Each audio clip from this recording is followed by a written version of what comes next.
ربنا ونقول. ودي الدعوة اللي أنا بدعيها بيني وبين نفسي، وربنا شاهد عليا ووكيلي، وبقول يا رب، يا رب، يا مغيث، برحمتك أستغيث، أصلح لي شأني كله، ولا تكلني إلى نفسي طرفة عين. يا رب، يا ذا القوة المتين، انجدني من أي شيء يبعدني عنك. يا رب، ارزقني رضاك والجنة. تعال أقولك، تفتكروا إن يوم القيامة صحيح قرب؟ ده سؤال ناس كتير قوي بتسأله وبيبحثوا عن إجابته، بيتحروا وبيعملوا سيرش لعلامات الساعة علشان يكونوا عارفينها، وعايزين يعرفوا هل الساعة بتقوم إمتى، يوم القيامة ويوم الحساب هيكون إمتى، علامات الساعة اللي حصلت بالفعل واللي لسه ما حصلتش. وده إن دل يدل على يقظة قلوبهم، يعني بيحاسبوا نفسهم وبيدوروا على الساعة هتقوم إمتى، علشان خايفين ومتخيلين المنظر قدام لقاء رب العالمين. وتحري علامات الساعة ده بيجعلنا نعطي كل شيء قيمته الحقيقية، فلا نتعلق بشيء زائل أو حاجة تلهينا عن العمل الصالح والقرب من رب العالمين. ساعتها بيكون القلب عامل زي النضارة، لابس نضارة بيبص بيها للآخرة. النضارة دي بتخليك تتخيل يوم الحساب ووقفتك قدام رب العالمين، وساعتها بتفضل تفكر وتسأل عن حياتك كلها اللي فاتت، وكمان اللي انت فيها دلوقتي بتعمل فيها ايه. بتسأل عن حياتك بكل ما فيها وبتتعمق فيها.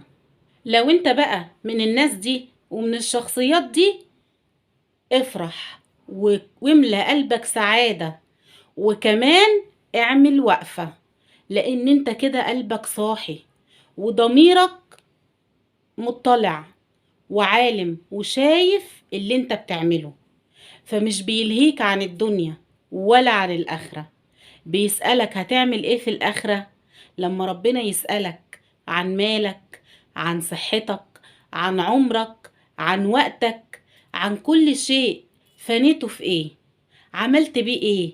تأكد ان في الوقت ده انت ضميرك صاحي وإنسان فيه الخير، فابتدي بقى اعمل خير اكتر واكتر علشان توصل للدرجة اللي بعد دي، اللي هو التقرب من رب العالمين اكتر واكتر.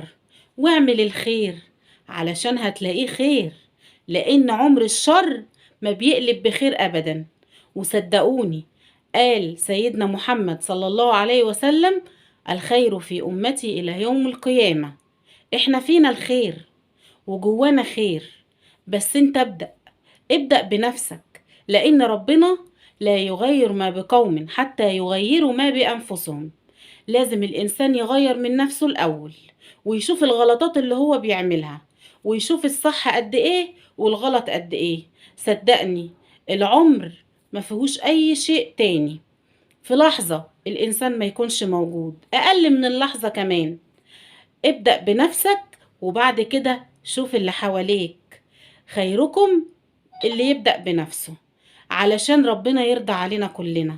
صدقوني، كترت قوي المصايب وكترت الجروح وكترت الحروب، مات الدين في قلوب ناس كتير قوي، فعم البلاء وانتشرت الجرائم وفسدت المجتمعات. ابدأ بنفسك وانصح نفسك وشوف تقدر تعمل ايه خير، وتقدر توصل بيه المجتمع لبر الأمان. شوف تقدر تقدم ايه، لو بلسانك، لو بإيدك، لو بأي شيء. ما قدرتش تعمل أي حاجة، ادعي ربنا واسجد ليه وقول له: يا رب، اللهم اصرف عنا ما نحن فيه. يا رب، احنا عبادك الفقراء الضعفاء، انجدنا من اللي احنا فيه. صدقوني، والله الدنيا مش مستاهلة أي حاجة، ولا صراعات، ولا حروب، ولا قتل، ولا أي حاجة في الدنيا تستاهل إن انت تخش النار. صدقوني، يوم الحساب قريب قوي، وساعتها هنقف قدام بعض، محدش هيبقى ليه دعوة بالتاني، وكل واحد هيفكر في نفسه. طب ما نفكر من دلوقتي ونلبس النضارة ونشوف من بعيد كده يوم الحساب، يا ترى هنكون عاملين ازاي؟ لو تخيلناه بجد بجد هنغير من نفسنا، هنبتدي حياة جديدة، هنبتدي ان احنا نقرب من رب العالمين. مش شرط ان انت تربي دقنك وتبقى واصلة لحد كده، ولا شرط ان انت تلبسي خمار ونقاب وتبقي يعني ماشية في الشارع محدش عارفك. ما بقولش ان ده مش فرض، ولكن ابدأ باللي تقدر عليه. العبادات مش بس صلاة وصوم وزكاة، العبادات ان انت تتقي ربنا. كمان التقوى والإيمان، وإن أنت تعامل ربنا في كل شيء بتعمله حتى مع أي حد في الدنيا. صدقوني كل ده من العبادات. الدين المعاملة. صدقوني والله أنا عايزة أقول لكم إن في ثانية الإنسان ما يكونش ليه لازمة، وفي ثانية الإنسان ما بيلاقيش حد ينجده غير رب العالمين. على طول ندعي ربنا ونقول، ودي الدعوة اللي أنا بدعيها بيني وبين نفسي، وربنا شاهد عليا ووكيلي. وبقول يا رب، يا رب يا مغيث، برحمتك أستغيث، أصلح لي شأني كله، ولا تكلني إلى نفسي طرفة عين. يا رب يا ذا القوة المتين، انجدني من أي شيء يبعدني عنك. يا رب ارزقني رضاك والجنة. وأمنيتي في السنة دي والسنة اللي هتهل علينا بشعور الآية دي، إن أنا أشعر وإنتوا كمان ولكم بالمثل فرحين بما آتاهم الله من فضله. يا رب ارزقنا من فضلك العظيم.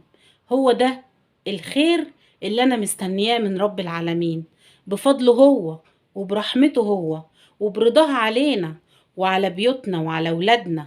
وأنا واثقة إن في يوم من الأيام هجيلكوا وهقول لكم، وانتوا كمان هتيجوا وتقولولي إن ربنا جبر قلبي بجبر لم أكن أحلم بيه أبدا. وده اللي بتمناه من ربنا، ربنا يجبر بخاطري وخاطركم، يرزقني الخير وانتوا كمان. قال اللهم امين يا رب العالمين. خلينا متفقين ان مفيش حد في الدنيا مرتاح بنسبة 100%، ولا حد حياته سعيدة بنسبة 100%، ولا حد كمان حياته ماشية زي ما هو عايز بنسبة 100%، لا اللي معاه ولا اللي ما معهوش. فخلينا نقول ايه؟ الحمد لله كما ينبغي لجلال وجهك وعظيم سلطانك.